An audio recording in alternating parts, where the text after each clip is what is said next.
la conversation d'aujourd'hui doit porter sur, en fait, le réveil de l'histoire.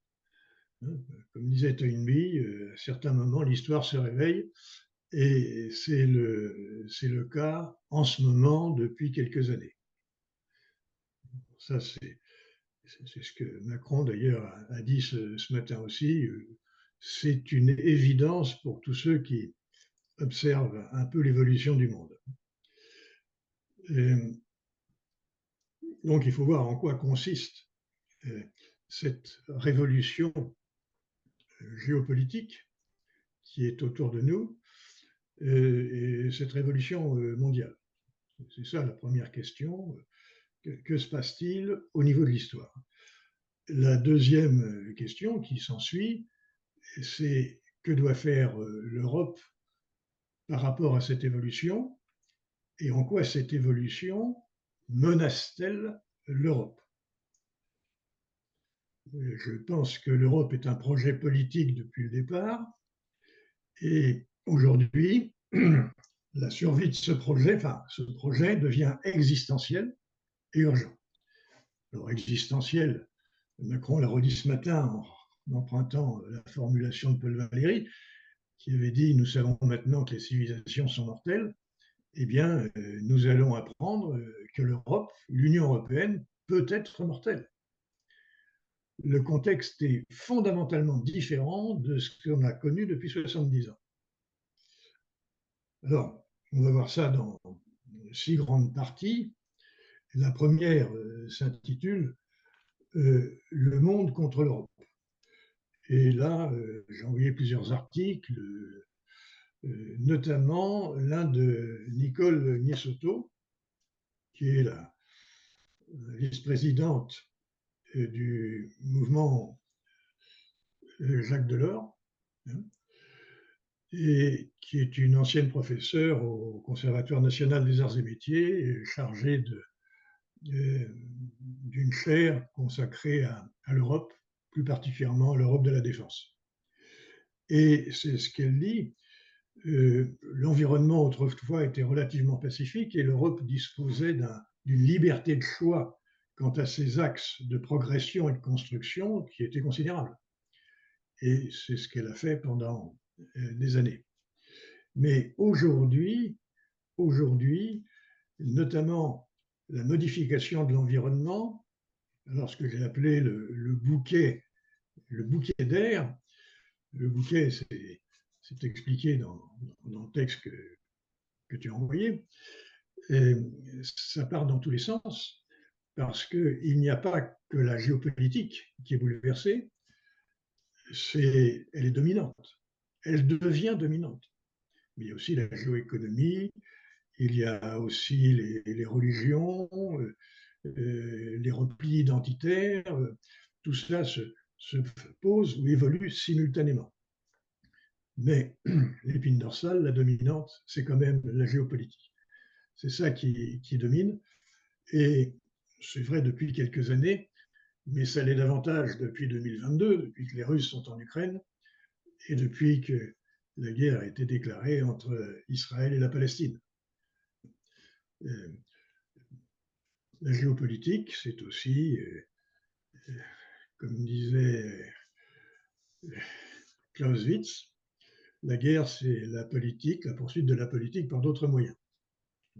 On en est bien là. Alors, si on regarde l'aspect politique, il est évident que l'aspect politique, c'est l'objectif de l'Europe dès le départ.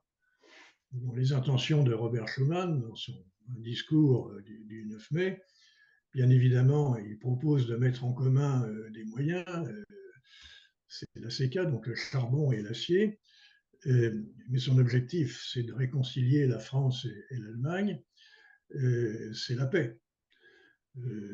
Et pour ce faire, il faudra bien une organisation politique. Jean Monnet était encore plus explicite, d'autant qu'il a créé une association pour les États-Unis d'Europe. Donc là, c'est clair, l'objectif, il est politique. Alors, on a failli d'ailleurs aborder officiellement cette Europe politique par la communauté européenne de défense. hein, c'est en 51 ou 52 que cette initiative a été prise, en fait, pour réarmer l'Allemagne, mais du côté de l'Occident, pour faire face au début de la guerre froide, et puis à ce qui, à ce qui allait se passer en Asie.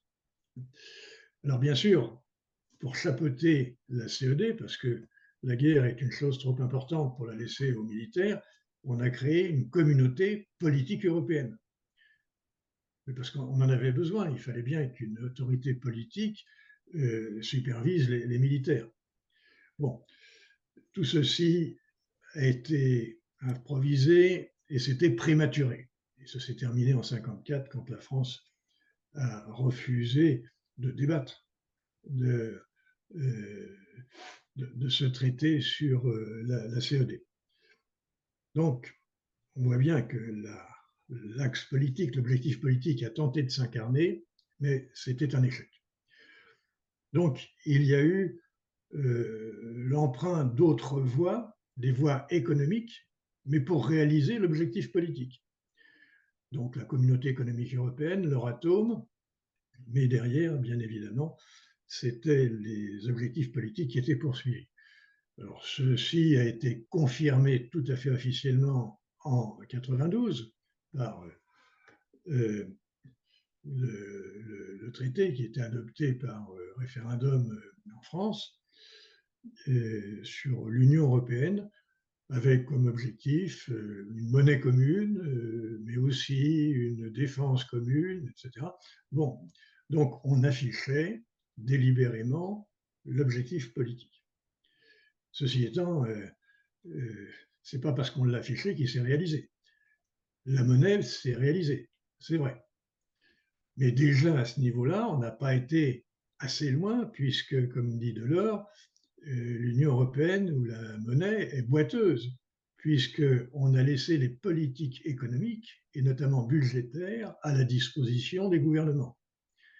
Donc, la convergence, qui est absolument nécessaire puisqu'il y a une politique monétaire commune, ne s'est pas réalisée. Et on a vu des pays diverger. L'Allemagne a divergé, après elle est devenue raisonnable et même exemplaire. La France a toujours divergé et elle continue. Donc, on voit bien déjà de ce côté-là que l'objectif politique a été oublié. Puis ensuite, eh bien, il y a eu la tentative de constitution européenne, mais qui a été rejetée. Donc, cet objectif politique est permanent depuis le départ et a connu un certain nombre de déboires. Et aujourd'hui, cet objectif politique est compromis par l'évolution de notre environnement, hein, par l'évolution de notre environnement. Alors, d'une part, parce que cet environnement a donné la priorité à la géoéconomie et plus particulièrement au développement de l'économie néolibérale non régulée. Alors, tout le monde a suivi, dans l'enthousiasme pour certains, avec résignation pour d'autres, mais on a suivi. Et on a engrangé les effets pervers de cette ouverture. C'est-à-dire les classes moyennes des pays européens ont été déclassées. Il y a un tas de bouquins qui sont parus sur le déclassement des classes moyennes en Europe. Bien sûr, ceci a conduit au développement des extrêmes, des partis politiques extrêmes, et à déconsidérer la construction européenne aux yeux des masses. Et il y a même eu pire que cela. On a vu sur le plan démographique apparaître des insuffisances démographiques. On ne peut même pas maintenir la population avec les taux de fécondité que nous connaissons, que connaissent d'ailleurs les 2/3 du monde. Le taux de remplacement n'est pas atteint. Et pour essayer de préserver les États-providence, eh bien, il a fallu importer de la main-d'œuvre. Et à la limite, on a même des immigrations qui dépassent ce que nous souhaitons, qui dépassent les besoins que nous avons, ce qui pose d'autres problèmes. Donc, on voit que cette ouverture de l'économie, cette ouverture des frontières ont provoqué des effets pervers qui compromettent l'atteinte de l'objectif politique qui a été posé dès le départ de la construction. Donc voilà un peu l'historique. Et aujourd'hui, avec la montée, alors qu'est-ce qui monte? Eh bien, c'est l'autoritarisme de par le monde. C'est la renaissance des impérialismes. Alors c'est vrai de la Chine, de la Russie, c'est vrai aussi De l'Inde, de l'Inde, de la Turquie, et puis de l'Iran. Hein. Autrement dit, l'énumération des autocraties, il y en a de plus en plus. Et en même temps, il y a une montée de la violence, puisque nous avons des guerres qui sont plus près de nous que par le passé. Et tout cela a des conséquences économiques et des conséquences politiques aussi. Et ces effets pervers ont provoqué des effets négatifs dans le fonctionnement des démocraties libérales, puisque les populations ont n'ont plus confiance dans leurs dirigeants, qui ont pris les décisions qui ont conduit à cela. Et ça, c'est un des grands problèmes. Et on voit aussi que les dirigeants ont leur monde à eux, qui est différent du monde des peuples.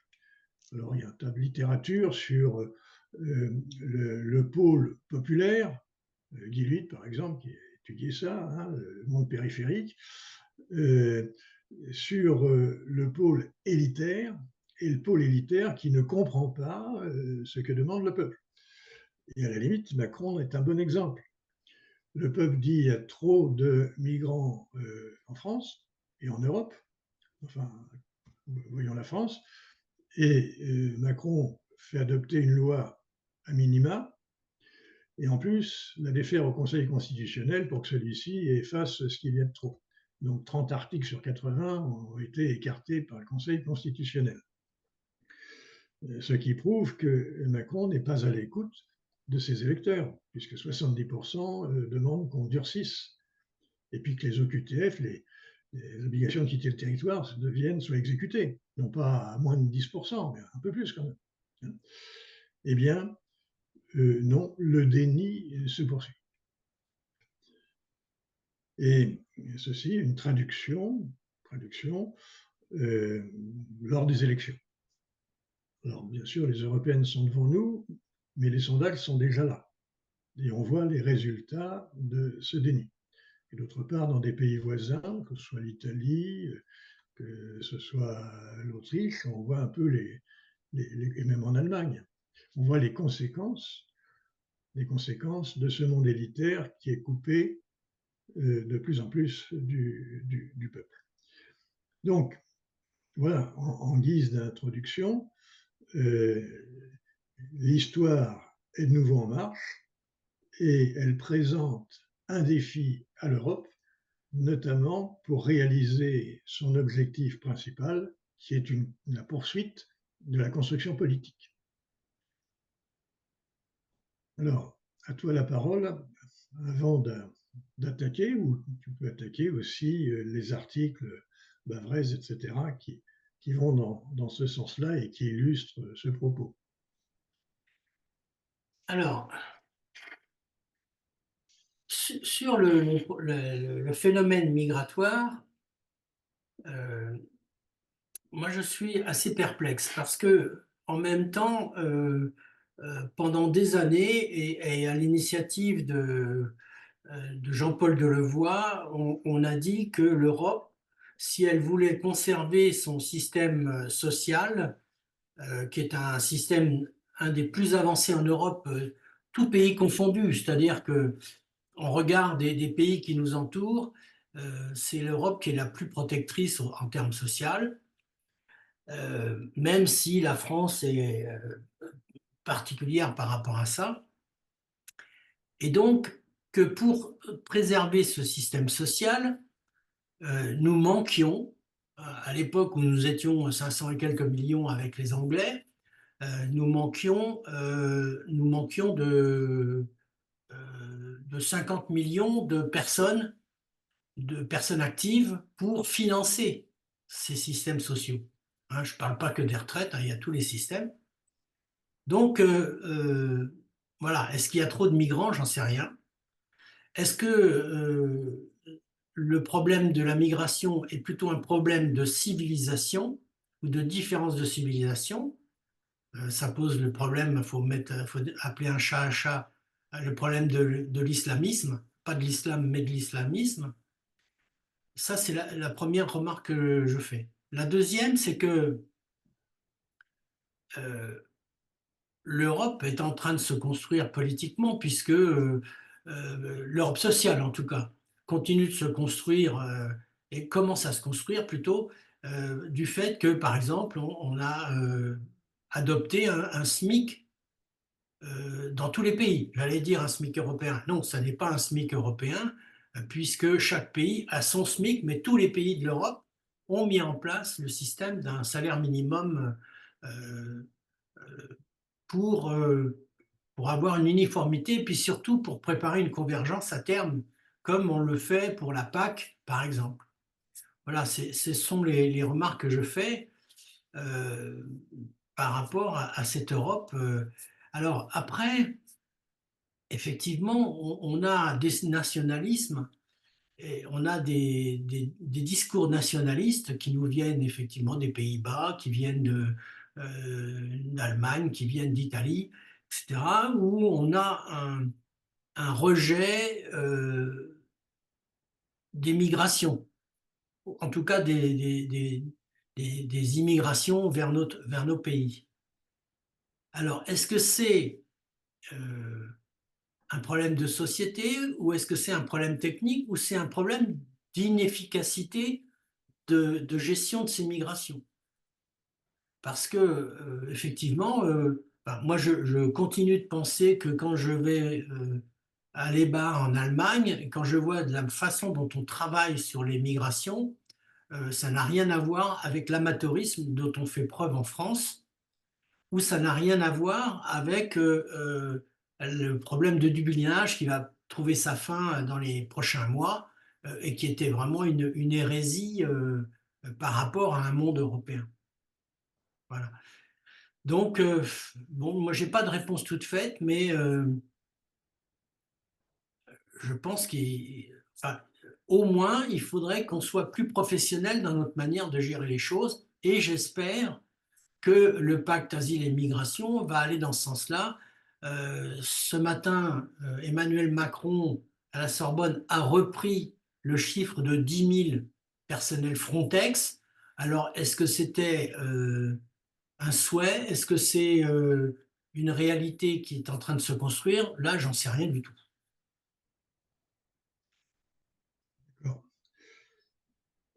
Euh, bon, le premier constat, c'est que dans tout ça, les migrations pèsent très lourd, puisque on vient d'en parler, tu viens d'en parler, c'est l'essentiel du propos. Bon. Donc, c'est un sujet qu'on ne peut pas laisser de côté. Non, parce que ça vient polluer le débat européen qui est certainement beaucoup plus important que ça. Et puis, si on compare le chiffre des migrations à celui de la population européenne, je ne vais pas dire que c'est epsilonesque, mais quand même, quoi, on est dans l'ordre du pourcent ou du moins d'un pourcent. Donc, Non, non, non, attends. Non, non, le problème migratoire est très important. Le dernier bouquin de Jérôme Fourquet, l'un des problèmes, c'est que les Français ne veulent pas le voir et ont interdit les statistiques ethniques dans une certaine mesure. Donc, c'est bien une volonté délibérée de ne pas voir le problème. Fourquet te dit, Aujourd'hui, sur 100 naissances en France, 18,5, ce sont des prénoms musulmans. Traduction, le poids des immigrés d'origine musulmane et qui ne sont pas intégrés, ils ne prennent pas des prénoms franchouillards, c'est à l'avenir 18,5%. Ça va être un cinquième de la population. Aujourd'hui. Et demain, l'Afrique va exploser, puisqu'il est prévu qu'elle monte à 2,5 milliards d'habitants. Et on voit bien, elle ne pourra pas les nourrir avec leur rythme de développement, puisque les taux de croissance économiques sont inférieurs au taux de croissance démographique. Donc ça veut dire que le niveau de vie moyen diminue, il est évident que ça va générer des migrations. Donc, nous sommes à la veille d'un problème et d'ores et déjà, les chiffres disent que c'est très important. Premier point. Deuxième point, ça s'est fait d'une façon non maîtrisée. C'est ce que tu dis. La France est défaillante par rapport à l'Allemagne. C'est vrai, ça n'arrange pas les choses. Mais la France, depuis plusieurs décennies, a renoncé à son assimilation. On aurait un niveau plus bas avec assimilation, le problème ne se poserait pas. Ce n'est pas une question d'anti-migration en tant que telle, c'est on a franchi des seuils et les seuils franchis produisent des effets pervers. Et on ne veut pas voir ce franchissement et on ne veut pas reprendre la maîtrise comme fait le Canada avec des quotas de migration décidés tous les ans par le Parlement. Où c'est en France? Le Conseil constitutionnel dit que c'est contraire à la Constitution. Et là aussi, on a un problème juridique. Ou alors, on a des juges constitutionnels qui vont faire exploser le problème plutôt que de tenter de le résoudre. Nous avons en fait, je pense, un énorme problème du gouvernement des juges en Europe et en France, qui se substituent aux politiques, lesquels sont élus par le peuple pour réaliser un programme. C'est vraiment antidémocratique au possible. La Cour européenne des droits de l'homme interdit des heures supplémentaires aux troufions qui montent la garde. On en est là. On en est là. Et quelle est la réaction du gouvernement français? Éminemment discrète. Je ne suis pas sûr d'ailleurs qu'il applique le jugement de la Cour européenne des droits de l'homme dans les casernes. Hein. C'est aussi une façon de faire. Mais il y aurait une autre façon aussi, c'est d'essayer de cantonner le pouvoir des juges. Aujourd'hui, des États sont déférés devant des juridictions pour défendre le climat. Comment un juge dans son coin avec tous ses dossiers, etc., est-il bien placé pour apprécier la politique qui est conduite et les résultats qui sont obtenus? Ce serait mieux dans une commission parlementaire. Hein? Une loi a été adoptée, des accords ont été signés, il serait tout à fait logique que le Parlement, qui doit contrôler la politique conduite par le gouvernement, le fasse. Mais pas les juges. Pas les juges. Là, on est d'accord. Ça fait partie, mais ce problème du gouvernement des juges qui retire aux politiques leur capacité de diriger. Qui en parle? Dans la littérature des politologues, ça se trouve. Hein. Si tu fais un peu de politique, bien sûr, tu es au courant. Mais le grand public, dans quel jamais entendu de gens parler de ça? On revient par exemple sur l'immigration. L'un des problèmes, le gouvernement ne peut pas maîtriser l'immigration du fait des juges. C'est pour ça que certains partis disent le préalable à la politique de migration, c'est une réforme de la Constitution. Est-ce qu'on en parle? Est-ce qu'on en parle, par exemple, pour les européennes, dans le cadre de l'application de la politique européenne, hein, qui vient d'aboutir? Bon, je disais, alors je profite pour faire le lien, on dénonçait, alors on a parlé de l'objectif politique de l'Union européenne, politique dès le départ, hein, Robert Schuman, Jean Monnet, etc. Et cet objectif politique, finalement, il ne résulte pas de l'engrenage économique. Jean Monnet pensait que l'engrenage allait fonctionner, on développe les actions politiques communes, et puis à un certain moment, on passe de l'économie à la politique. Résultat des courses, c'est pas possible. Ce sont deux natures différentes. Et deuxième constat, c'est que sur le plan politique, eh bien, ça patine. Et troisième constat, c'est avec l'évolution de notre environnement, de nouveau l'histoire qui parle très fort parce qu'on est en train de vivre une révolution quand même sur le plan de l'histoire, ce qu'on va voir, eh bien, c'est un défi manifeste pour l'Union européenne et c'est même un défi existentiel. C'est ce que Macron a dit ce matin aussi, c'est évident, il n'est pas le seul à le dire. Bien, donc on a commencé à parler de ça et dans les problèmes de l'Europe, bien sûr, on est arrivé, comme c'est souvent le cas, sur l'immigration.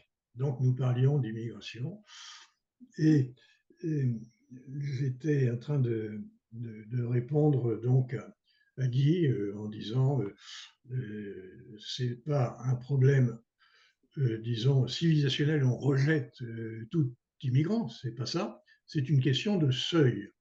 On a franchi des seuils quantitatifs et notre capacité d'assimilation, notamment en France, qui a existé pendant des années, eh bien, elle est saturée. Donc, il faut qu'on arrive à reprendre la maîtrise de tout cela. Et au passage, je soulignais l'une des difficultés, c'est le gouvernement des juges. Les juges qui se substituent par trop aux politiques. Exemple récent, la Cour européenne des droits de l'homme ne veut pas que nos militaires fassent des heures supplémentaires pour monter la garde, etc. Où va-t-on? De quel droit des hommes vêtus en robe peuvent-ils venir? Enfin, c'est dément. Et en ce moment, il y a des États qui sont devant des tribunaux parce que on leur dit que les politiques écologiques ne sont pas suffisantes dans ce qui est engagé et dans les résultats obtenus. En quoi un juge est-il bien placé pour apprécier la politique et ses résultats? Je pense qu'un Parlement, le même problème devant une commission parlementaire serait tout à fait normal. Le Parlement, il est là pour contrôler. Il a pris une décision, on a annoncé des résultats, il doit regarder et il doit réagir. Mais pas des juges. Il faudrait, là aussi, que nos politiques reprennent le pouvoir. Et ce que je signalais, c'est que ces problèmes-là, qui sont évidents pour des gens qui suivent la politique et qui lisent quelques bouquins sur le droit constitutionnel, sur les politiques, pas seulement nationales, mais européennes, ce qui est évident, ce n'est pas dans le débat pour le grand public. Donc, ce n'est pas prêt d'aboutir. Et à la limite, on a vu que quelques partis, quelques rares partis, se sont saisis du problème en disant que le préalable à tout ça, c'est une réforme de la Constitution. Et encore, quelle réforme? Et encore, quelle réforme? Ah oui, c'est pas simple, je suis d'accord. Bon. Alors, je vais me permettre juste deux points. Le premier, c'est effectivement concernant l'évaluation des politiques publiques, c'est-à-dire dans quelle mesure les politiques publiques mises en œuvre peuvent permettre de faire évoluer favorablement ou pas les situations. Bah, normalement, je ne connais pas au niveau européen, mais en tout cas pour ce qui est de la France, c'est clairement du devoir, enfin, ça rentre dans le périmètre de l'Assemblée nationale, donc des parlementaires, qui sont des députés qui sont élus par le peuple. Voilà, ça c'est la première chose. Normalement, c'est vraiment dans leur périmètre Et si je ne dis pas de bêtises, ce pouvoir a été renforcé, je crois que ça datait de 2005 ou 2006, je crois, hein. À l'époque, oui, ça me semble ça. Alors ça, c'est le premier point. Le deuxième point par rapport à ce qui se passe sur l'immigration. Je pense qu'en fait, il y a, comment dire, il y a une lecture peut-être pour nos pays, je dirais nos pays développés, européens, etc., qui ont été dans des situations où finalement beaucoup de choses étaient possibles sans nécessairement comment dire, être obligé de choisir au sens de renoncer. Ce que je veux dire par là, c'est qu'on a peut-être été dans des situations où finalement on était dans des situations assez pacifiées, où on avait une augmentation du niveau de vie, etc. Et finalement, ça nous autorisait à voir les choses de manière beaucoup plus, je dirais, enjolivée. Aujourd'hui, je crois que le contexte, il a à la fois changé pour nous, puisque si je ne prends que la France, je suis tombé sur un rapport des Échos où la France est 25e dorénavant en termes de PIB par habitant. Ça veut dire que notre richesse produite dans la compétition mondiale, bah, si je prends que la France, on est moins performant qu'on l'a été au début des années 90 où on était 11e. Donc on rétrograde dans cette compétition. Et puis, par rapport aux difficultés qu'on peut avoir, on a peut-être un contexte qui aujourd'hui est moins favorable qu'il l'a été pour mettre en œuvre, on va dire, les valeurs auxquelles on a adhéré pendant des décennies. Et la question, finalement, c'est, pour moi, hein, mais de manière très basique, hein, c'est est-ce que finalement, on a encore aujourd'hui les moyens d'assumer certaines valeurs comme on a pu le faire à une certaine époque? Et est-ce que la réalité ne nous oblige pas à revoir aujourd'hui les priorités? Voilà. Et c'est la question que je pose. Non pas pour des questions dogmatiques, non pas pour des questions liées à pour ou contre l'immigration. Je pense que le contexte a changé et que ça nécessite peut-être de le revoir différemment. Tout comme sur le plan sociétal, on a revu l'âge de départ à la retraite, on est peut-être en train de se reposer la question et on se la reposera peut-être sur le temps hebdomadaire de travail, etc. Ce que je veux dire, c'est que ce qui a été vrai pendant une certaine période ne l'est peut-être plus ou ne pourra plus l'être. C'est en ce sens hein, que je faisais cette remarque. Voilà. Oui. Alors, d'abord, première réponse, sur le plan économique, c'est évident. L'Union européenne a des problèmes de performance économique comparés aux États-Unis et à la Chine, c'est-à-dire qu'on est en train de se faire distancer par rapport à ces deux-là. Ça, c'est évident et c'est pas récent. Et en ce qui concerne la France, c'est encore pire. Voilà. Nous, on est moins bon que la moyenne. Enfin, on perd plus de place plus vite. Oui. Alors, ceci étant, l'Allemagne a un sacré problème à résoudre, puisqu'elle ne dispose plus des avantages d'énergie bon marché en provenance de Russie. C'est quand même un problème qu'elle n'a pas encore résolu, qu'elle a renoncé au nucléaire et qu'elle continue. Les Grünen risquent de coûter cher en termes de performance économique, hein, s'ils continuent comme ça.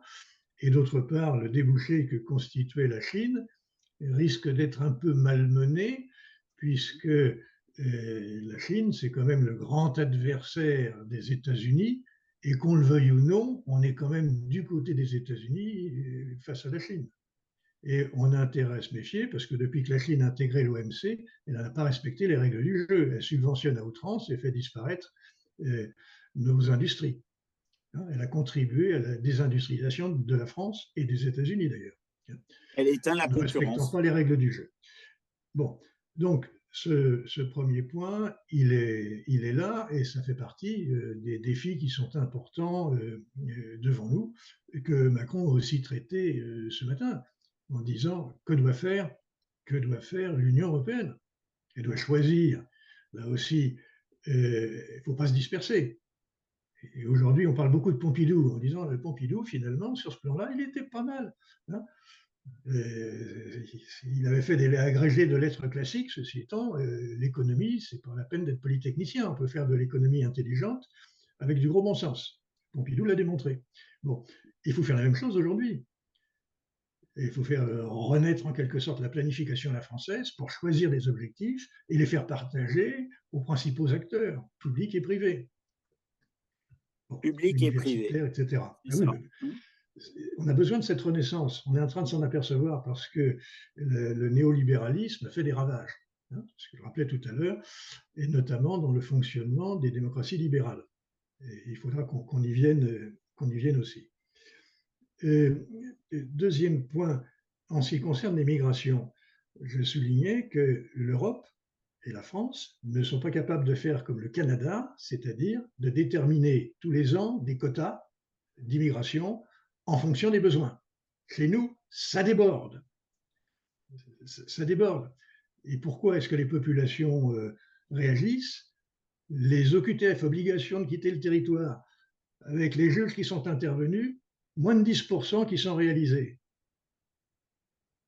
Pas la peine de faire de la haute philosophie. On n'est pas foutu de faire exécuter des décisions de justice.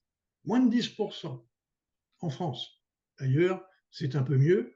Même quand c'est mieux en Allemagne, ça ne fait pas 20%. Donc on est quand même, on ne maîtrise rien. On est submergé. Il ne faut pas dire qu'il n'y a pas de problème. On ne sait pas s'il y a un problème. Mais s'il y en a un problème, il est évident. On est submergé. Hein? Alors comment faire? On en arrive à deux choses. Je vais passer aux moyens, puis après revenir sur les valeurs. Les moyens, la question qu'a posé Guy, c'était Frontex. Alors c'est intéressant Frontex parce que il y a quelques années, l'Europe avait décidé de doter Frontex de moyens humains. Il y avait 400 personnes à Varsovie. On ne peut pas surveiller les frontières extérieures. D'une part, il faut contribuer à la surveillance, parce que Frontex n'est pas seul à surveiller. Il faut contribuer à l'expérience. Et puis, il faut assurer le contrôle, c'est-à-dire venir renforcer les gardes-côtes nationaux. L'objectif de Frontex, ce n'est pas de se substituer, c'est d'être en quelque sorte une expertise et puis un soutien des polices nationales. C'est ça son objectif. Alors, ce qui est intéressant au passage, c'est que le directeur général, pendant 7 ans, Léguéry, il a fait un mandat de 5 ans, puis un deuxième reconduit, c'est un Français, Sciences Po, ENA, Normel Sup. C'est pas n'importe qui, hein, sur le plan intellectuel, c'est quand même pas mal. Ça fait partie des grands hauts fonctionnaires français. Et il a été conduit à démissionner. Et c'est ça qui est intéressant. Pourquoi? Parce que des ONG l'avaient accusé de refoulement. Alors, qu'est-ce qu'un refoulement? Il y a des refoulements musclés, des bateaux qu'on ne laisse pas aborder. Ça a dû en faire partie. Je présume qu'il n'est pas si innocent que ça, effectivement. Mais est-ce qu'on peut défendre des frontières physiques quand des gens prennent d'assaut? Regardez ce qui se passe en Afrique, dans les colonies, ce qui reste colonies espagnoles. Tous les gens qui viennent en groupe pour escalader les barbelés pour passer par-dessus. Vous avez vu ça à la télévision plusieurs fois.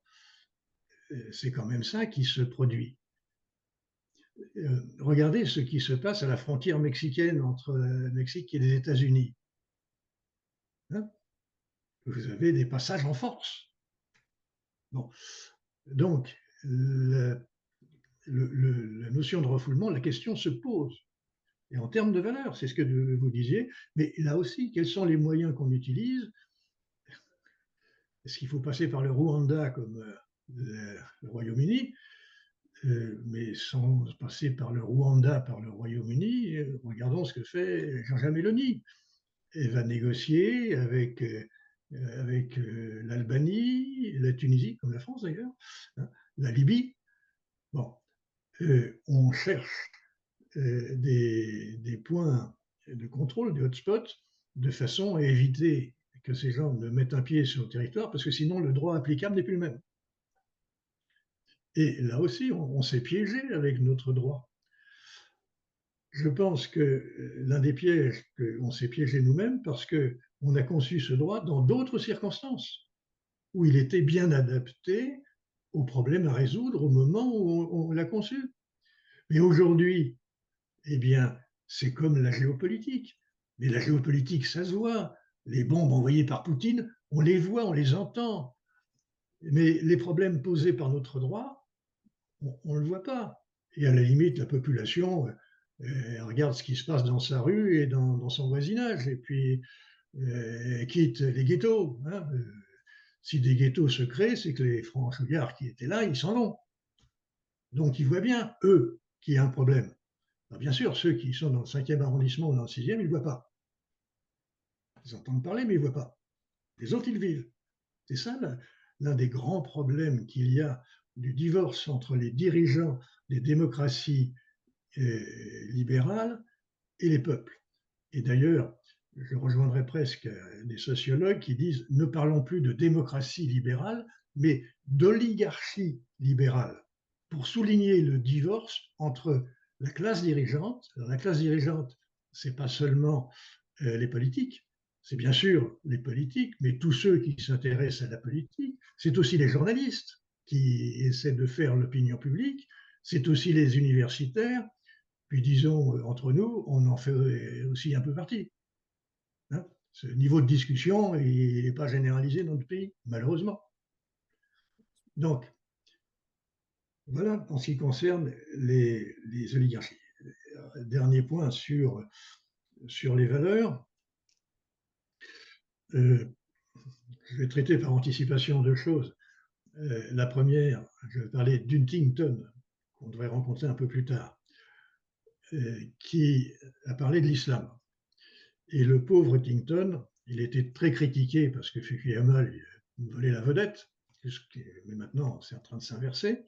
Et d'autre part, tout le monde en parle sans l'avoir lu. Et on accuse Huntington de mobiliser l'Occident contre l'islam. Réponse non, il mobilise contre personne. Il essaie de décrire ce qui se passe.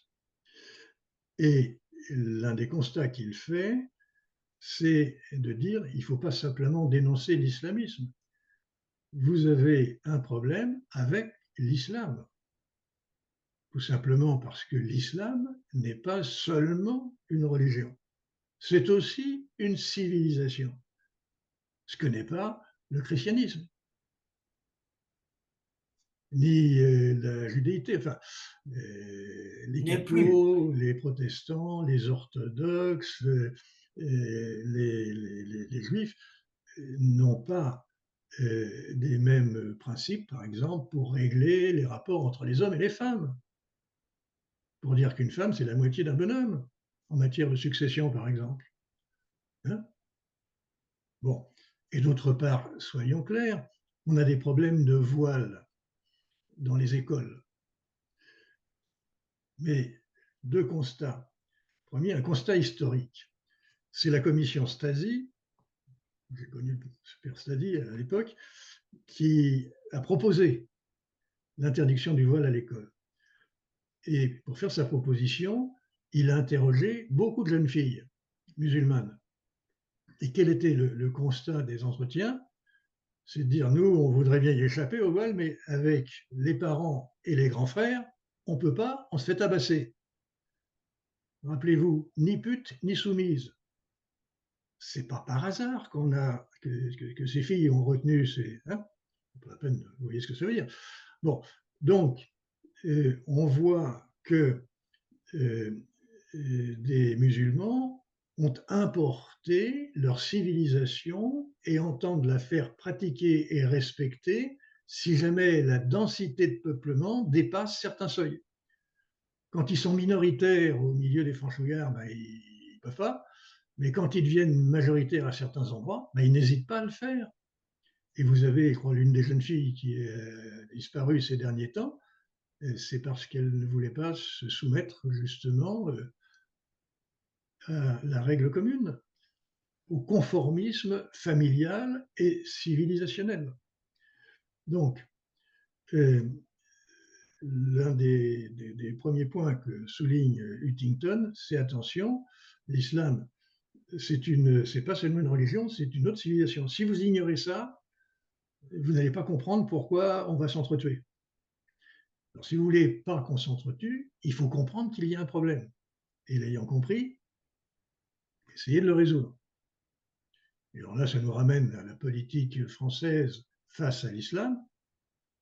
Alors, très difficile, très difficile. Comment un État laïque peut-il négocier avec une pyramide, un clergé qui n'existe pas? Et s'il existait, il y a quand même un problème. Il ne peut pas y avoir d'ingérence de politique. Bon, vous voyez les problèmes que ça pose.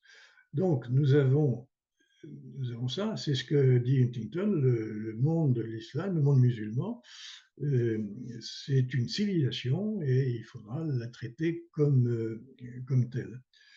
Bon, sur l'évolution des valeurs, je pense qu'il y a tout simplement une confrontation. Ceci étant, n'oublions pas que ce problème a quand même été résolu parce que nous n'en sommes pas à la première génération de musulmans qui viennent en France et il y a des générations antérieures qui ont été intégrées. Et à la limite, majoritairement, les musulmans s'intègrent. C'était leur objectif, c'était de ressembler aux autres citoyens du pays dans lequel ils vivaient. Alors aujourd'hui, il y a des problèmes parce que avec les télévisions locales, les téléphones, etc., on reste davantage branché sur son pays d'origine et sur sa famille d'origine que par le passé. Il y avait une plus grande rupture autrefois qu'il n'y en a aujourd'hui. Bon, voilà, je m'arrête un peu sur ce sujet pour essayer de montrer comment le problème se pose et comment, parmi les auteurs cités, eh bien, Huntington fait partie de ceux qui analysent cela plutôt que de dénoncer ou d'appeler une croisade anti-musulmane. Ce n'est pas une croisade, ce n'est pas du tout ça. Mais on a bien un problème civilisationnel et de confrontation de civilisation. Et à la limite, il va plus loin en disant, si ces civilisations existent de par le monde, un monde multiculturel, c'est riche, c'est bien, c'est ce qu'il faut pour équilibrer les relations internationales. En revanche, intégrer, importer une civilisation à l'intérieur d'un pays, attention, vous allez alimenter la guerre civile. Et c'est ça qu'il dit, le père Huntington. C'est quand il dénonce un danger, c'est celle d'importer en nombre, pas marginalement, mais d'importer en nombre une autre civilisation qui, si en plus elle est manipulée par des anticolonialistes, des anti-occidentaux, des gens qui viennent en France avec la haine de la France, ce que l'on voit lors de certaines émeutes en fonction des cibles qui sont choisies, les écoles, les mairies, etc. C'est pas n'importe quoi, c'est pas choisi au hasard. Hein. Alors quelques magasins aussi pour s'approvisionner à bon compte. Non, mais des bibliothèques comme à Metz. Voilà. Vous voyez les dangers et l'organisation en quelque sorte des affrontements. Bon, je ne vais pas aller plus loin parce que ce n'est pas le cœur du sujet, mais ça permet de poser le problème sans se laisser embrigader. Le grand danger serait celui-ci. Hein. Il faut rester rationnel dans l'approche de ces problèmes, dans l'analyse, justement pour proposer des solutions qui soient concrètes, réalisables et acceptables par toutes les parties en présence. Si on ne propose pas des choses acceptables, ça va alimenter. Bon, vous voyez bien ce qu'il en est. Bon, je m'arrête sur ces sujets et on revient sur le cœur du problème, c'est de poser le problème en quoi les défis d'aujourd'hui sont-ils différents du passé et comment l'Europe peut-elle entreprendre de les résoudre.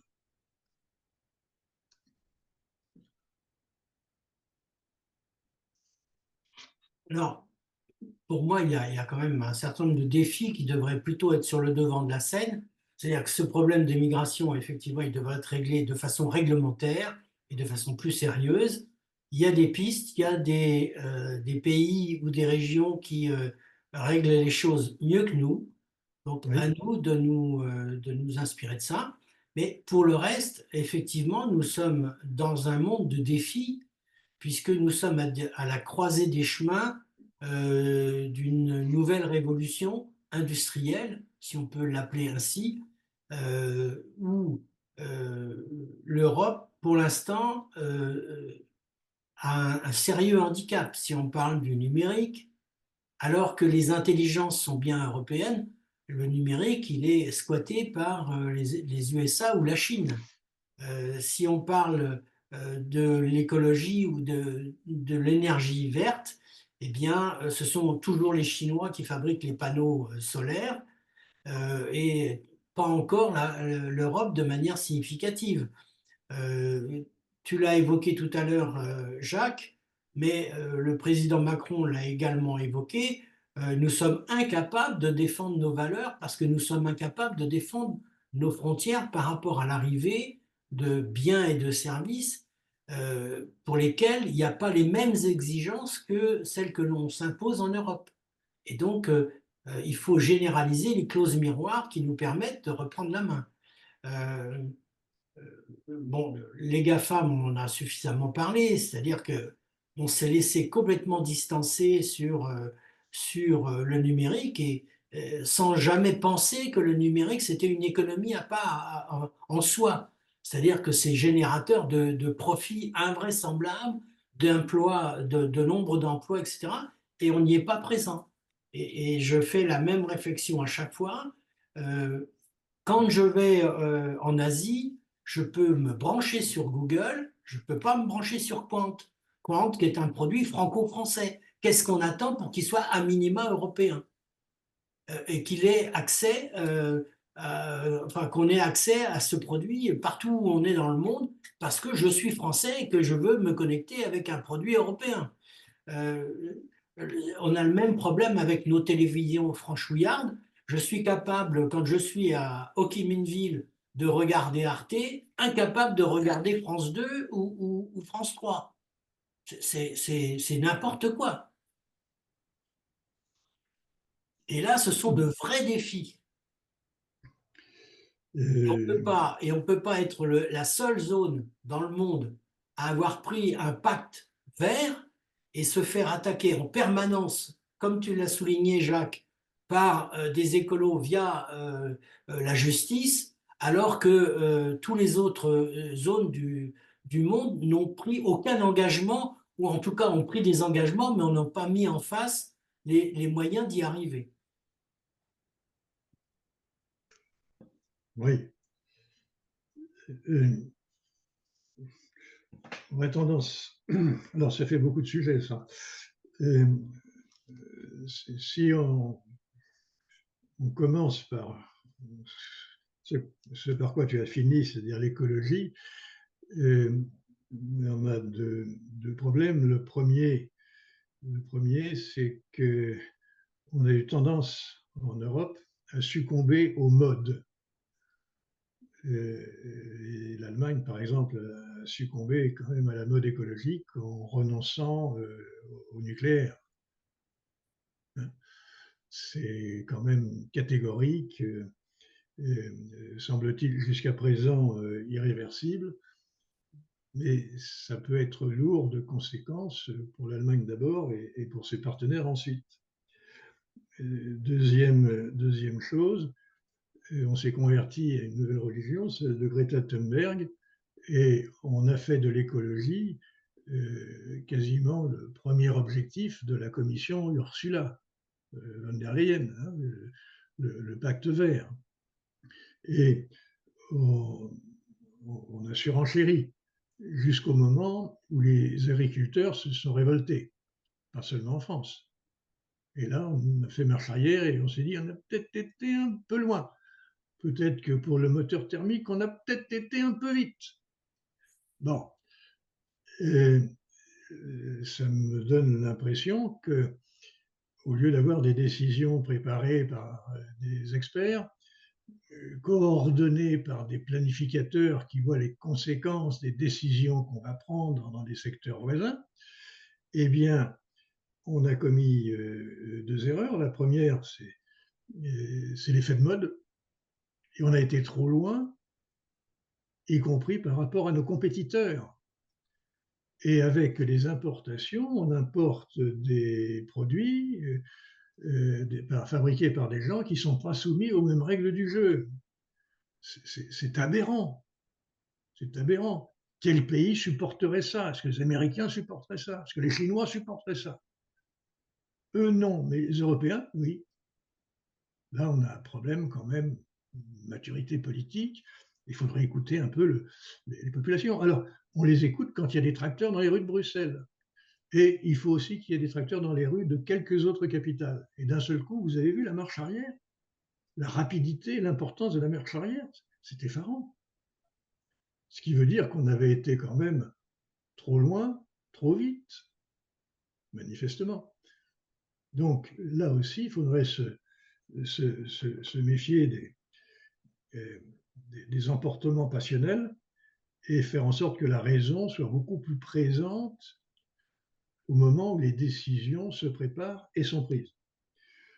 On retrouve aussi l'idée qu'il ne faut pas laisser faire les marchés, il faudrait qu'il y ait une certaine planification dans le style de la planification à la française au niveau européen, au niveau de chaque pays, qu'on se concerte un peu sur les motivations des décisions, sur l'importance des décisions et l'anticipation des conséquences que ça va avoir, et pas attendre d'avoir des manifestations dans les rues pour savoir qu'il y a des conséquences qu'on aurait pu prévoir.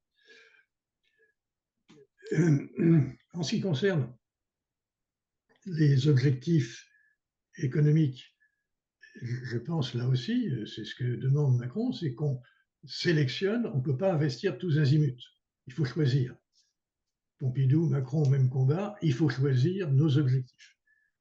Alors, je ne viens pas sur les choix, mais sur la nécessité de concentrer sur quelques secteurs, notamment ceux sur lesquels nous sommes en retard. Et vous savez qu'en général, en économie, le meilleur moyen de rattraper un retard, ce n'est pas d'essayer de rattraper un leader, mais c'est d'anticiper la prochaine innovation. Parce que le leader va devoir innover aussi, et vous-même, il est plus facile de prendre des parts de marché sur l'innovation que sur quelque chose qui est déjà à maturité. Donc, je pense que tous ceux qui doivent faire les choix le savent, et il serait souhaitable de le faire. Ensuite, on va arriver, comme l'un d'entre vous l'a dit, sur des problèmes financiers, parce qu'il faut pouvoir financer ces investissements. Or, l'Union européenne est très sollicitée sur les investissements. Il faut investir sur l'écologie, il faut investir sur l'énergie. Il faut investir dans les domaines où les approvisionnements sont stratégiques, sont vitaux, et où on doit s'approvisionner à l'étranger pour retrouver des sources d'approvisionnement qui ne sont pas entre des mains d'adversaires. Il ne faut pas être trop dépendant de la Chine, par exemple, sur les terres rares. Comment faire? Donc, on est sur la nécessité d'investir sur les points que je viens d'évoquer. Il y en a un autre qui est fondamental, c'est la défense. Quand on parle de problèmes existentiels pour l'Union européenne, soyons clairs, de quoi est-ce qu'on parle notamment? Eh bien, de ce qui se passe en Ukraine. Et ce qui se passe en Ukraine va être très dépendant de ce qui va se passer aux États-Unis. Si Trump revient, s'il dit à M. Poutine, l'article 5 de l'OTAN, je m'assois dessus, ça veut dire quoi? Ça veut dire que Poutine n'a plus à redouter l'armée américaine. il en est réduit dire qu'est-ce que j'ai en face de moi en Europe en tant que force conventionnelle.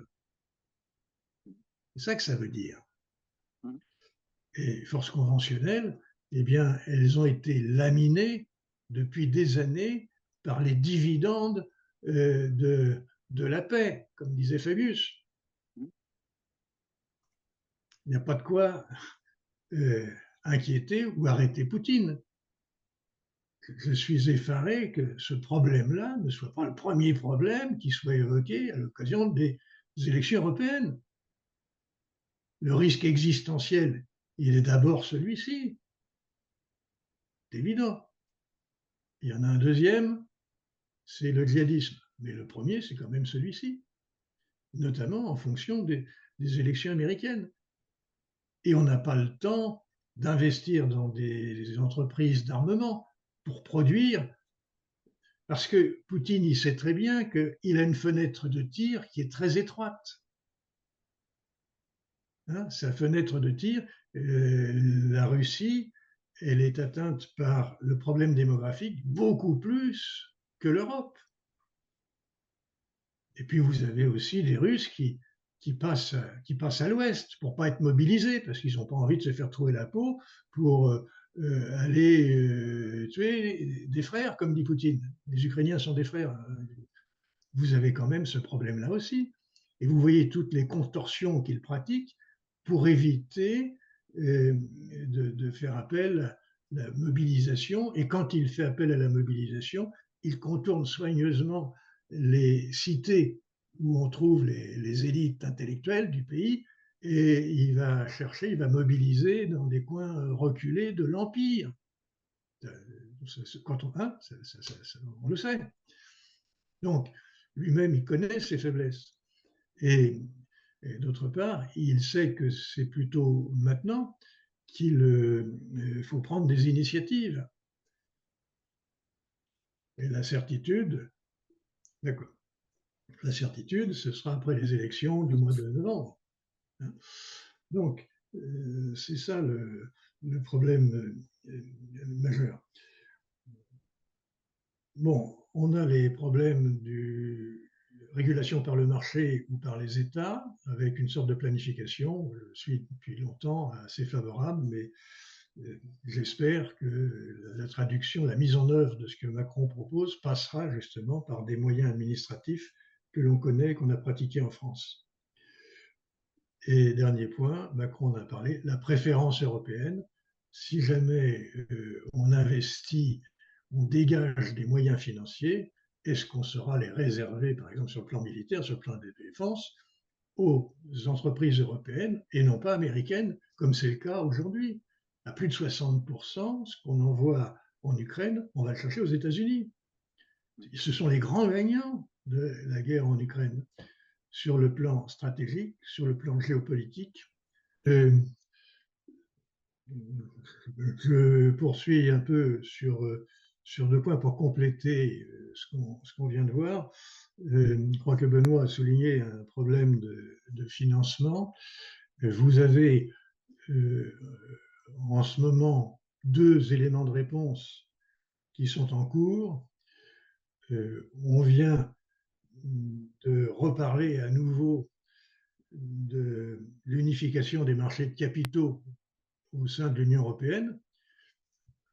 Ça faisait partie des objectifs lorsqu'on a harmonisé au plan européen le système bancaire, qui maintenant est contrôlé par la Banque centrale européenne.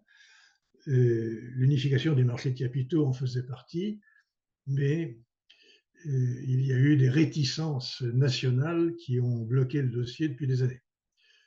Et de nouveau, on en parle, notamment du fait des investissements nombreux qui sont souhaités dans différents domaines et qui devraient permettre de mobiliser des capitaux qu'on ne mobilise pas en Europe.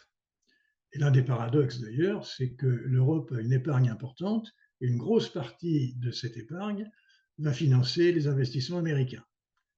L'épargne européenne traverse l'Atlantique, alors qu'on pourrait quand même peut-être la mobiliser au service du financement des investissements européens. Ça, c'est un premier élément de réponse. Il y en a un deuxième que Macron a proposé, mais il avait l'intention de le faire, je pense qu'il l'a fait, c'est de lever, d'émettre des emprunts européens. Alors, ça a été fait une première fois dans le cadre des plans de relance, à la suite du Covid, ou de la Covid. Dans le plan de relance, on a décidé de construire un plan de financement de 750 milliards d'euros, dont à peu près 400 milliards d'emprunts. Le reste entrant dans le cadre des budgets de l'Union européenne. Et la proposition, c'est de dire, puisqu'on a des opportunités d'emprunt, notamment en matière de défense, eh bien, émettons des emprunts pour financer le plus rapidement possible la constitution, disons, d'un armement européen, je ne parle pas d'armée, c'est encore autre chose, mais d'un armement européen le plus rapidement possible pour dissuader Poutine de franchir les frontières de l'Ukraine. Parce que c'est quand même ça, de temps en temps, ce dont on parle. Certains ont dit que c'est complètement irréaliste de redouter que Poutine franchisse les frontières, par exemple, des pays baltes. Avec Biden à la Maison-Blanche, oui, c'est irréaliste. Mais avec Trump, malheureusement, ça ne l'est pas. Ça ne le serait pas. Donc, et soyons clairs, même si on fait ça, ce sera trop lent pour faire pièce à une décision de Poutine qui serait appliquée très vite. Et Poutine a une opportunité contre la montre. Il faut qu'il fasse vite. S'il laisse aux Européens le temps de s'organiser et de s'armer, l'opportunité va disparaître, la fenêtre va se refermer.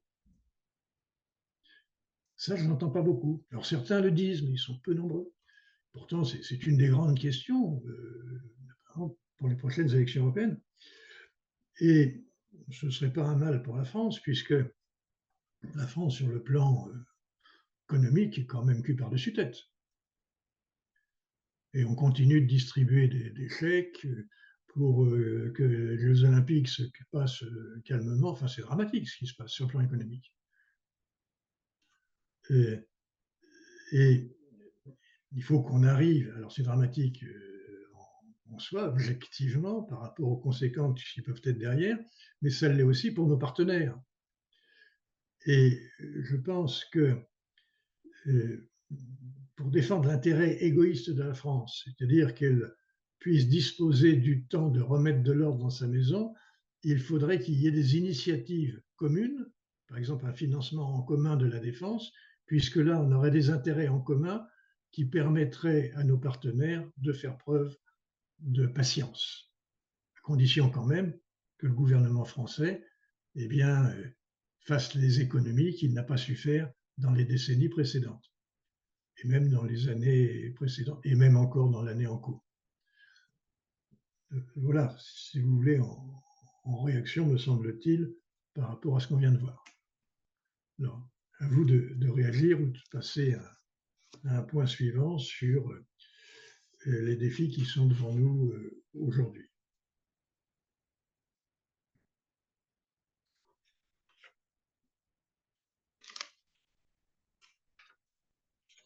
Bon, si on regarde un peu dans les articles de Badrez, bon, il cite tout ce qui se passe d'alarmant autour de nous, donc je ne reviens pas dessus.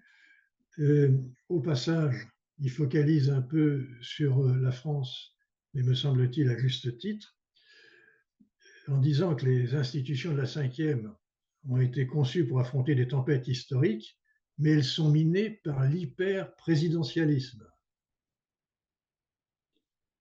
Et cet hyper-présidentialisme est un peu à l'origine des problèmes d'aujourd'hui. C'est ce qu'il dit et c'est aussi ce que je pense.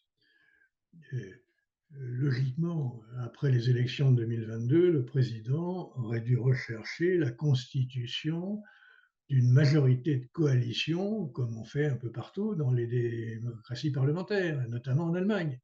Même si on y passe quelques semaines de négociations, on se constitue une majorité pour pouvoir gouverner pendant plusieurs années. Ça n'a pas été fait.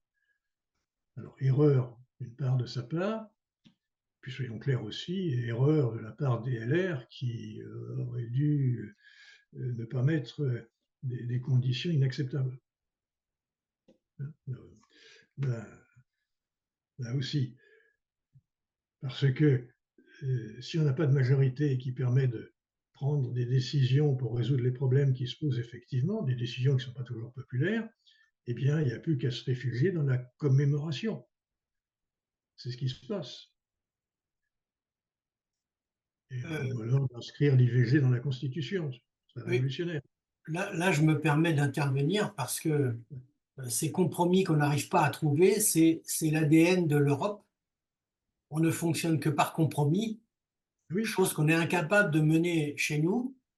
Ça, l'Europe, alors que quand on est en Europe, y compris dans des camps aussi opposés qui peuvent l'être en Europe, on arrive tout de même à dégager des compromis. Donc là, encore une fois, on se tire une balle dans le pied. Enfin bon, c'est stupide. Hein. Mais je pense qu'il faut le dire parce que on parle toujours d'améliorer le fonctionnement démocratique de l'Union européenne, mais à la limite, parfois, on ferait bien de prendre comme modèle le fonctionnement de l'Union européenne pour améliorer la démocratie au plan national. Moins de gouvernement des juges et davantage, tout simplement, de coalition. C'est la base quand même du fonctionnement d'une démocratie parlementaire. Et ça vient aussi illustrer ce qu'on disait tout à l'heure sur l'oligarchie libérale, hein, le divorce. Et dernier point, ça fait partie, comme pour l'Europe, ce qui alimente la campagne électorale, ce n'est pas nécessairement les points fondamentaux, les points cruciaux. Hein, là aussi, dans la campagne électorale, on est surtout dans la communication. Qu'est-ce qui fait bouger les électeurs? Et non pas quels sont les vrais problèmes qu'il faut résoudre ensemble, éventuellement un rebrousse-poil d'une majorité. Donc, là, j'ai un petit problème, ou même un gros. Je repars. Benoît, il y a Benoît qui veut intervenir.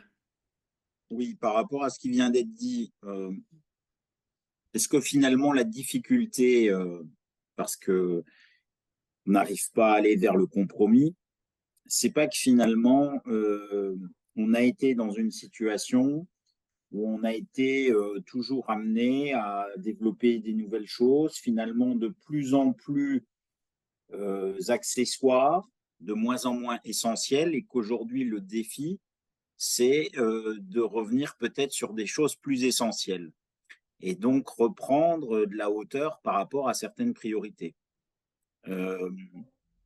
Moi, ma lecture, c'est que peut-être sur un certain nombre de sujets, on va par exemple mettre en avant effectivement certaines mesures qui vont peut-être chercher une partie de la population, qui bien évidemment derrière se cache un électeur à partir du moment où il a l'âge. Mais en fait, on segmente les choses. On fait comme une étude de marché, puis on se dit, bon, tiens, si on sort telle mesure, tac, ça va toucher telle partie de la population. Par contre, à l'inverse, on voit que les vrais enjeux beaucoup plus structurants, on les voit très peu dans le débat. Et donc, finalement, comment peut-on arriver à des compromis quand finalement, on met régulièrement sur la table des sujets qui, justement, ne sont pas transverses et ne sont pas structurants et renforcent finalement cette segmentation poussée à outrance. Pour moi, le problème, il est probablement là. Et je rajouterais à ça qu'un des impacts du numérique dans la vie quotidienne, c'est que ça a probablement restreint les individus dans leur perception des choses et les a focalisés sur des choses accessoires, et donc c'est d'autant plus difficile de reprendre un peu de hauteur, de se dire, bon, finalement, les choses, elles ont changé, je lève le nez un peu du guidon et je revois les priorités par rapport à finalement certaines petites choses qui m'ont amusé et distrait pendant un certain nombre d'années. Voilà, je dirais, moi, c'est ma lecture des choses par rapport à ces difficultés pour aller vers le compromis. Et enfin, je dirais que pour aller vers le compromis, il y a vraiment une nécessité, c'est qu'aujourd'hui, on pourrait y aller, mais uniquement, on va dire, de manière contrainte. Mais ça veut dire que si le jour où on est contraint, c'est qu'il est probablement trop tard. Voilà.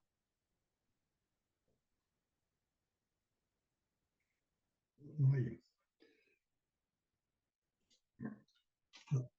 Volontairement, j'ai pas cité de sujet que l'on pourrait qualifier d'accessoire par rapport à d'autres priorités, mais ça a déjà été dit précédemment. On voit bien que finalement, on peut capter l'opinion par des petits sujets parcellaires qui, des fois, en plus, coûtent pas très cher, faut le dire, mais finalement, les grands sujets sont très peu mis sur la table, et ils obligeraient forcément à lever un peu les yeux par rapport aux petites difficultés du quotidien. Pour répondre à cette intervention, vous avez tout d'abord une question de définition de la vie politique.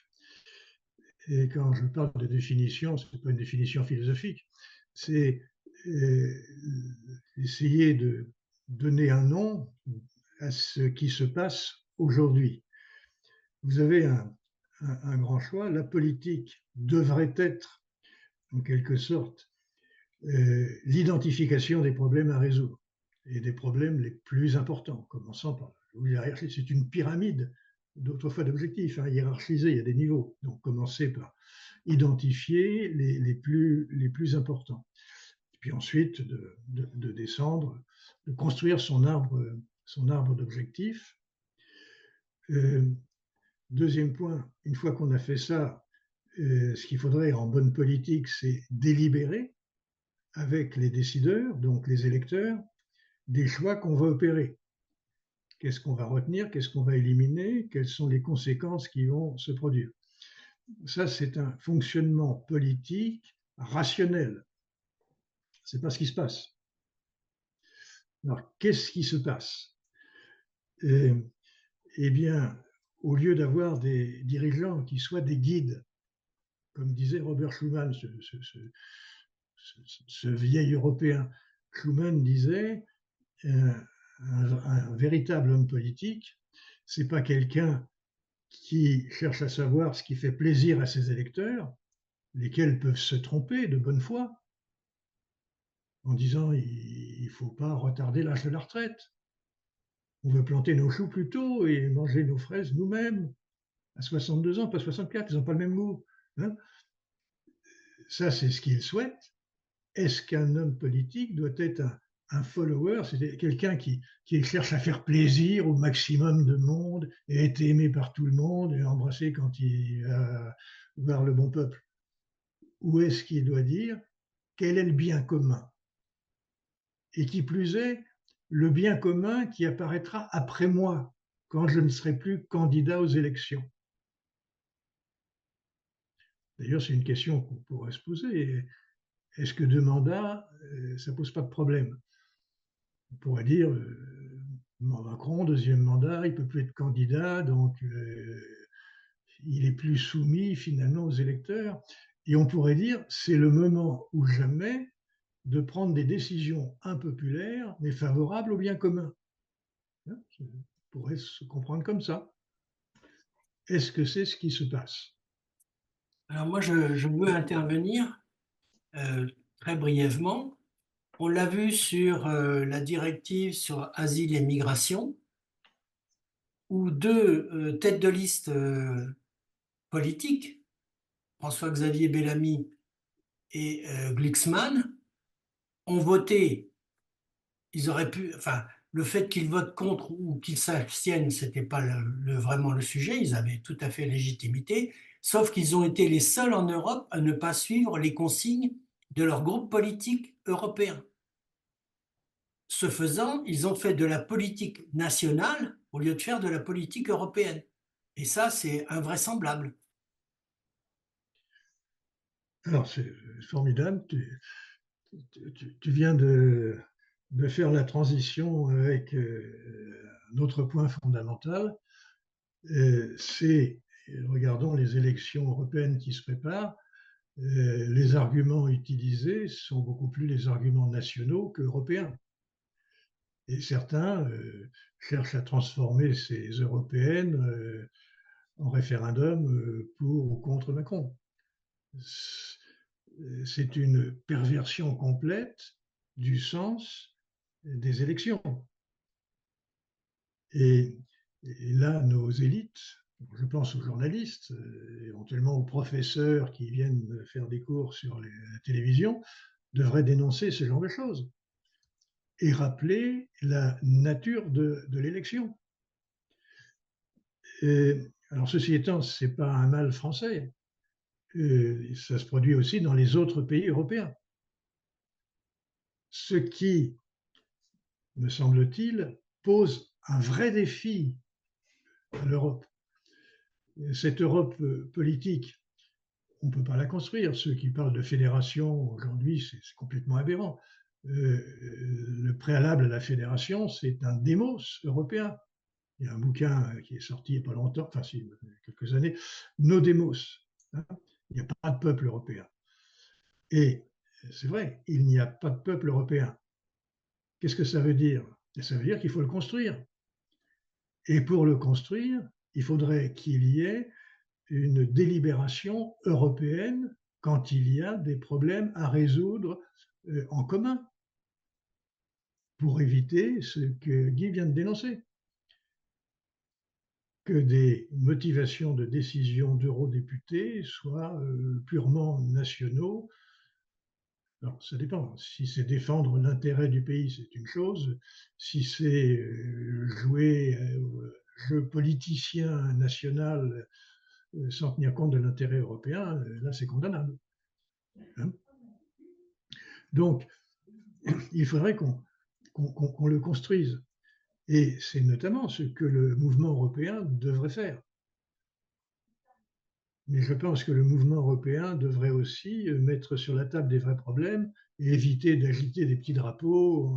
Enfin, il faut s'adresser quand même à la raison du plus grand nombre, ce qui n'est pas chose facile, j'en conviens. Mais justement, il y a une perversion nationale du débat. Deuxième chose aussi, pour faciliter ces délibérations, il y a des acteurs qui ne jouent plus leur rôle. Ce sont les partis politiques.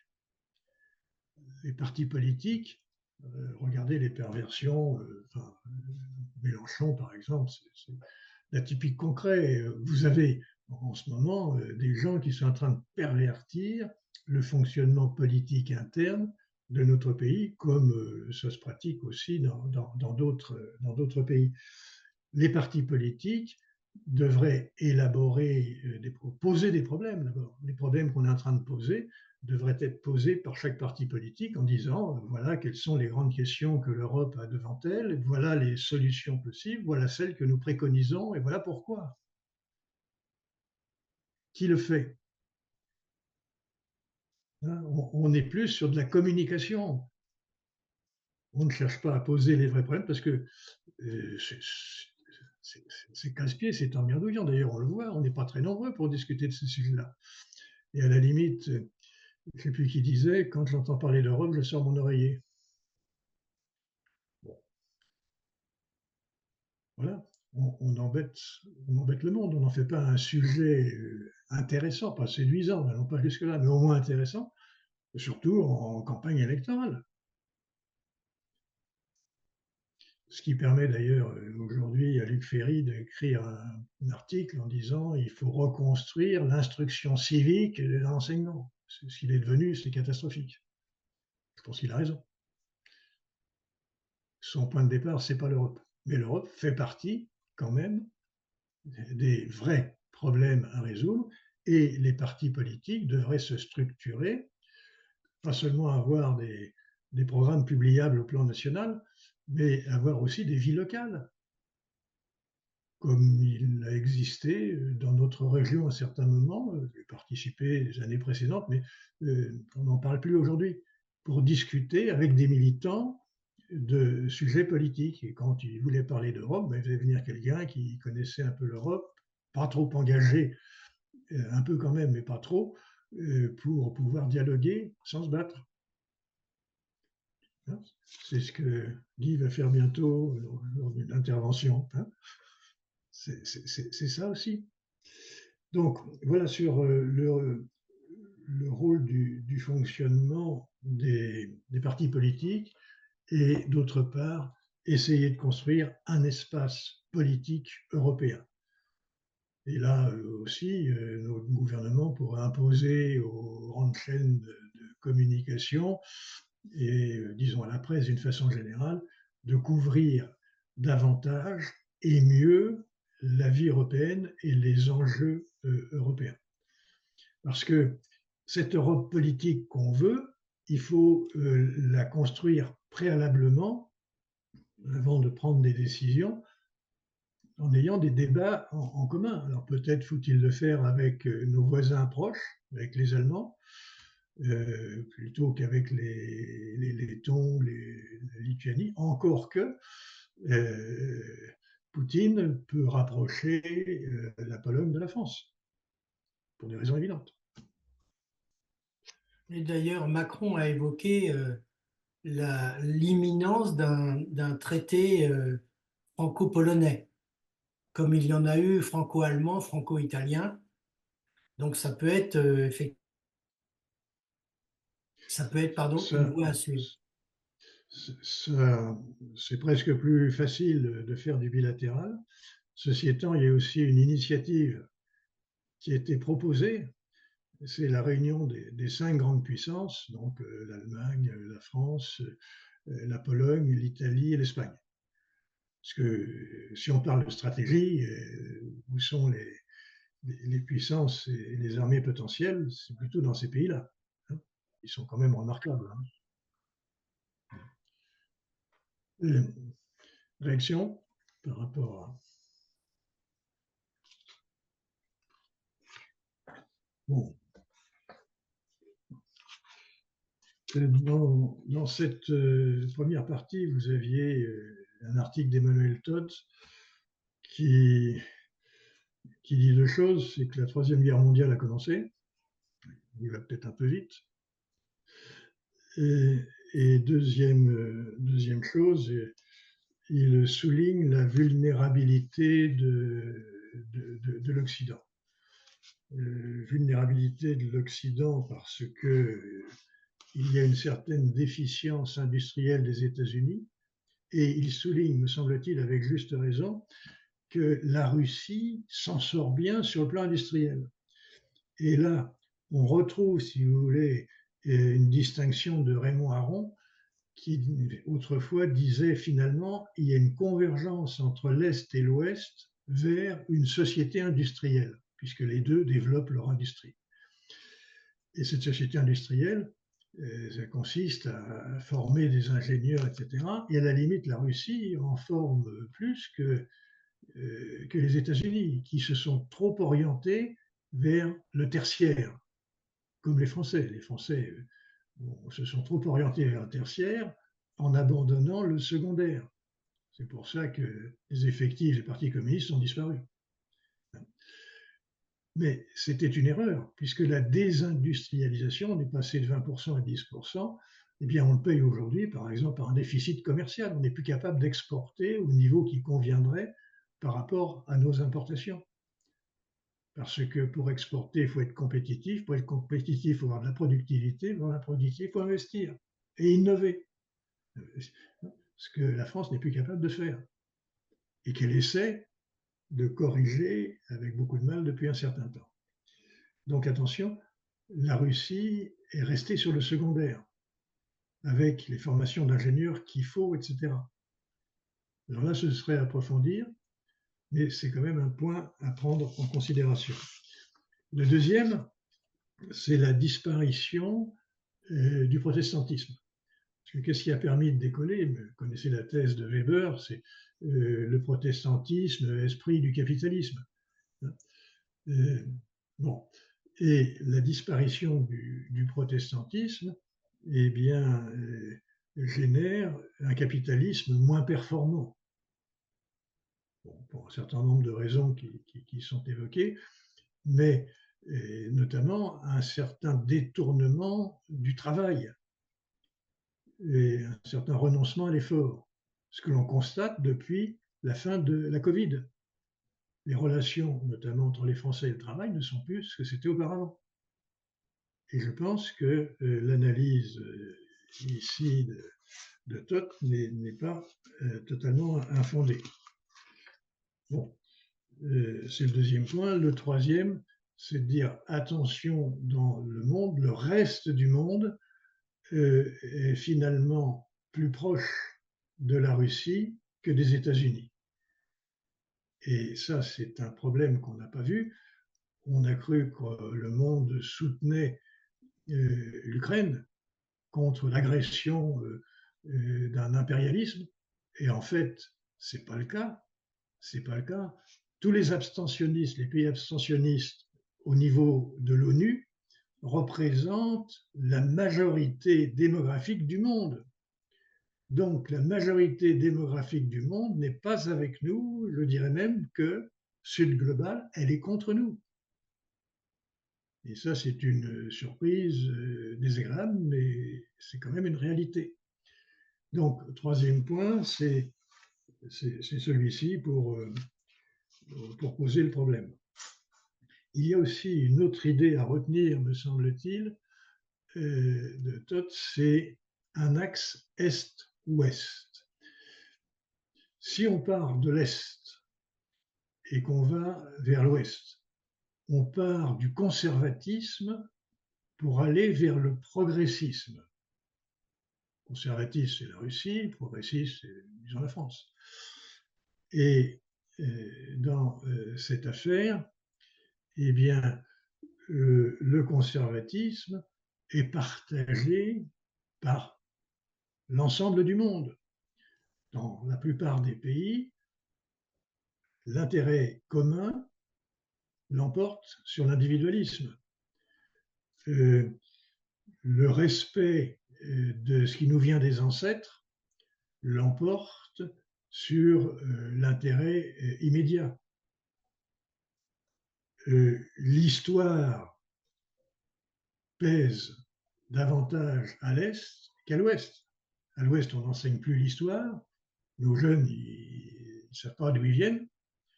Ils ne savent pas qu'ils sont les héritiers d'une langue, d'une culture, de mœurs, etc. Alors qu'à l'est, Poutine a réécrit l'histoire de son pays, l'histoire des Russes.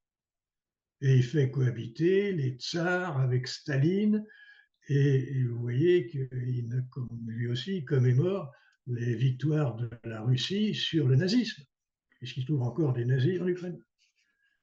Non, mais je plaisante à peine, mais vous avez quand même ce conservatisme qui est très important, qui est très partagé de par le monde, et en même temps, ça permet aussi de dénoncer l'arrogance occidentale qui veut imposer sa démocratie et donner des leçons à tout le monde. Mais les gens ne veulent pas. Ils ont leur spécificité. Ils veulent conserver ce qui leur est spécifique. Et ils... Bon, je ne veux pas aller plus loin sur le sujet, mais vous voyez cet axe de l'Est vers l'Ouest qui est important sur ce plan-là. Vous avez aussi une deuxième analyse, c'est que cet axe souligne qu'il y a une stabilité, une croyance et une relative unanimité ou cohérence et cohésion des sociétés à l'Est, et à l'Ouest, on est en plein dans la décadence, avec Ce qui nous préoccupe, c'est les transsexuels, grand sujet. C'est comme s'il y avait des millions de transsexuels. On s'en fout, ils sont minoritaires. Il ne s'agit pas de s'opposer à ce truc-là, mais il ne faut quand même pas enseigner ça dans les écoles avant 15 ans. C'est dramatique ce qu'on laisse faire. Bon. Et c'est ce que dénonce Poutine. Et quand il tient un discours pareil, il y a de l'écoute dans le monde. Parce que finalement, dans le monde, des couples traditionnels avec un bonhomme et une bonne femme qui ne sont pas des trans, c'est quand même la majorité du genre.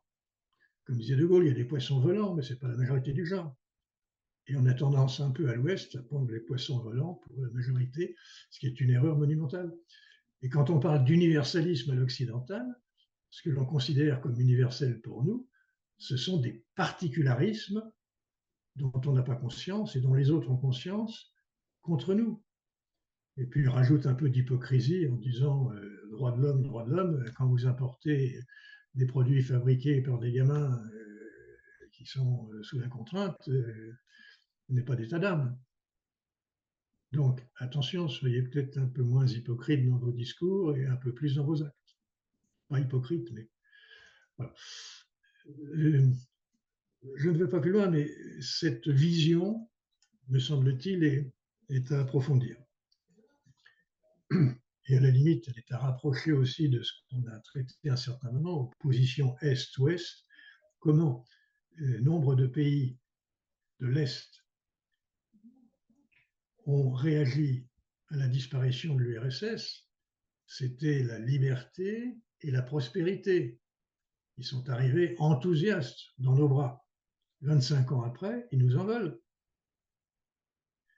Parce que imiter un autre pays, c'est un peu humiliant, c'est se soumettre. Et on est passé dans l'enthousiasme au ressentiment. Ce qui permet, et c'était analysé, de voir que la Russie elle-même n'est jamais passée par la période d'enthousiasme.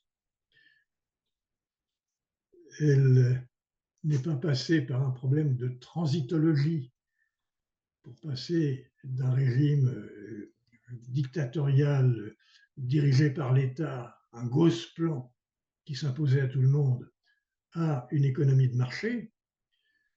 Ça, c'est la transitologie. Mais les Russes parlent de traumatologie parce qu'ils ont été traumatisés pour eux. Ils n'ont pas eu la libération que leurs satellites ont eue. Et à la limite, la Russie a très mal vécu les années postérieures, immédiatement postérieures à la disparition de l'URSS. L'espérance de vie a diminué, l'alcoolisme a monté, enfin, c'était assez dramatique. Et à l'époque, en Occident, on n'a pas entendu parler. C'est avec un certain retard que, enfin, en ce qui me concerne, ces informations nous arrivent. Et finalement, la Russie s'est trouvée sur la même position que ses anciens satellites, avec 25 ans de décalage. Et sans jamais, heureusement, aller aussi loin pour les pays de l'Est. Bon, je m'arrête un peu sur ce point pour vous laisser le temps de réagir.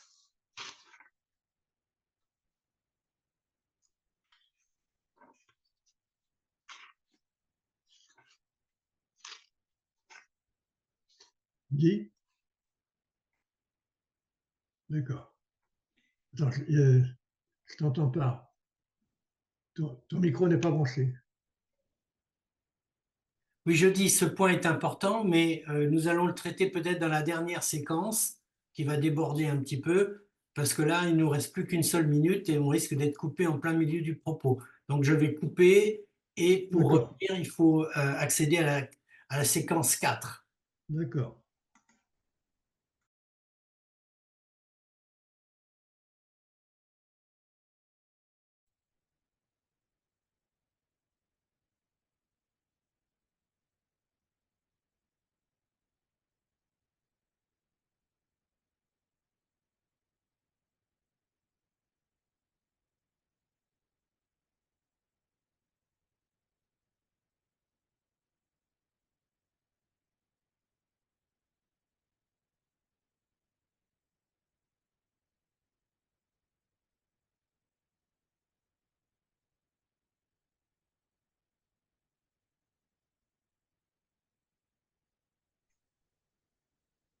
Bien, Jacques, nous sommes de nouveau seuls, mais ça ne nous empêche pas d'engager le dialogue. Euh, alors, moi, ce que j'ai à dire va dans le sens du propos que tu viens de tenir, c'est-à-dire que euh, pendant longtemps, euh, peut-être par paresse intellectuelle ou par manque d'ouverture, j'ai effectivement considéré que nous étions les détenteurs de la vérité universelle et qu'elle devait s'imposer à tous. Mais force est de constater que ça ne fonctionne pas comme ça. Ce qui veut dire que nous devons avoir, dans notre espace, nous devons nous battre pour ces valeurs qui nous ont unis, mais que nous n'imposerons rien au reste du monde, sauf notre réussite, si on est capable de la mener. Et que, effectivement, ce qui fera qu'on pourra éventuellement servir d'exemple ou donner envie, c'est qu'on soit capable, nous, Européens, de porter une croissance, de porter une démocratie, de porter des valeurs de liberté, mais qu'on laissera aux autres le choix de nous rejoindre plutôt que d'aller avec un étendard en disant que nous détenons la vérité. Oui. Je pense que les échanges qu'on peut avoir et les lectures ou les recherches d'informations qui précèdent nous ont conduit finalement à un certain décentrement, c'est-à-dire une capacité de critique par rapport à notre façon de raisonner antérieure. Et ça, c'est important. Et à la limite, ça fait partie de l'esprit européen. Je pense qu'un jour, il faudra qu'on revienne là-dessus, sur la notion d'esprit européen. En gros, l'idée, la recherche qui est derrière, c'est qu'est-ce que l'Europe? Qu'est-ce qui est spécifiquement européen? Et lorsque notre identité est menacée, comme elle l'est, il est important de se poser cette question. Qu'est-ce qui fait la spécificité de l'Europe? Et notamment, si on ne veut pas que l'OTAN conduise l'Europe à s'aligner totalement sur les États-Unis, qu'est-ce qui fait que l'Europe, qui est un peu la mère quand même des États-Unis, hein, faut pas l'oublier, qu'est-ce qui fait qu'elle demeure spécifique? Quelles sont ses caractéristiques qui ne sont pas celles des États-Unis? Je crois que c'est important à la fois d'en prendre conscience et de préserver cette identité pour l'avenir. C'est un premier point de réflexion.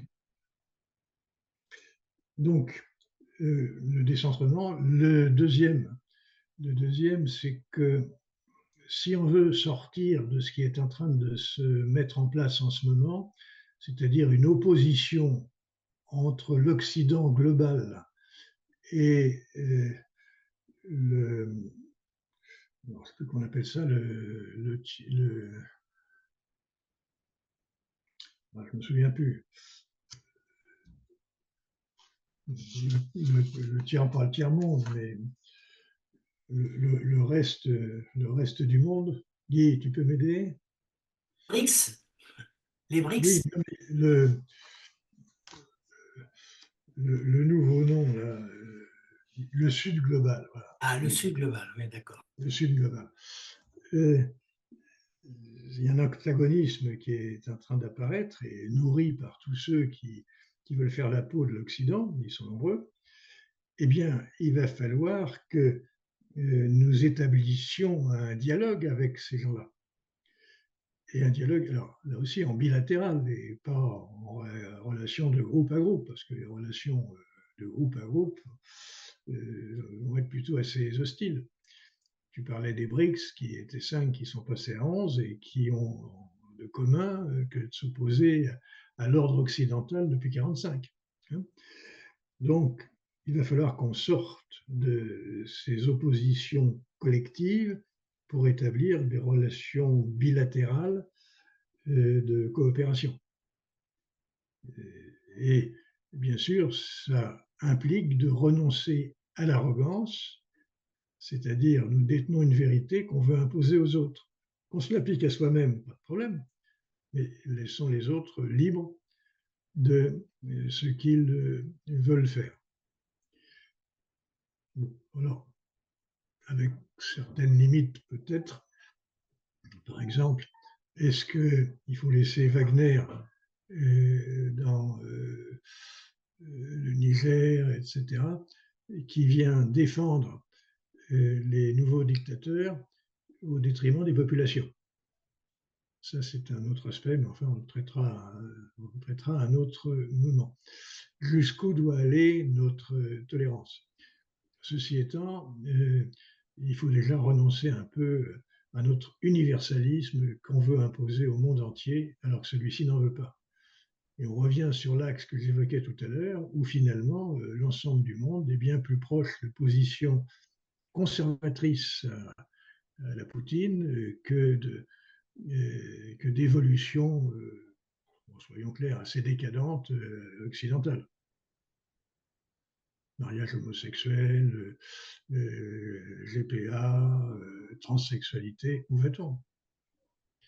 Il ne s'agit pas de l'interdire, mais il ne s'agit pas de le promouvoir non plus. Donc, nous sommes d'accord, si tu veux, sur ce point-là. Et d'accord aussi, me semble-t-il, pour souligner que les échanges qu'on peut avoir vont dans ce sens de décentrement. Oui, mais il nous faut aussi accepter que ces gens que nous avons colonisés pendant de longues années, de manière directe ou indirecte, nous aient chassés ou aient voulu se défaire de notre emprise, mais de la même façon, nous devons accepter que ces gens-là, puisqu'ils se sont débarrassés de notre tutelle directe ou indirecte, aient la capacité de gérer leur avenir, y compris face à des Wagner, et que c'est peut-être à un moment donné à eux de prendre leur destin en main, plutôt que de servir de réservoir ou d'exutoire à leurs problématiques. Voilà. Oui, ceci étant, il faut faire attention aussi à l'analyse. Par exemple, l'Algérie est indépendante depuis 1962, mais l'Algérie fait porter à l'ancien colonialiste que nous sommes le poids de ses échecs depuis 1962. Là, je pense que il ne faut pas manipuler l'histoire comme le fait Poutine. Il faut accepter l'histoire objective, qui par exemple dit De Gaulle a oublié de rapatrier les harkis et les a laissés être massacrés. Bon, c'est pas agréable, mais a priori c'est bien ce qui s'est passé. Donc il faut l'accepter, mais ça veut dire aussi ne pas accepter ce que le président algérien claironne aujourd'hui sur la responsabilité de la France, alors que ce n'est pas le cas. Voilà. Bon, on aura l'occasion de revenir sur ces sujets-là parce qu'on ne peut pas les aborder comme ça sans les approfondir. Voilà, je crois qu'on est arrivé à la limite de l'exercice pour aujourd'hui.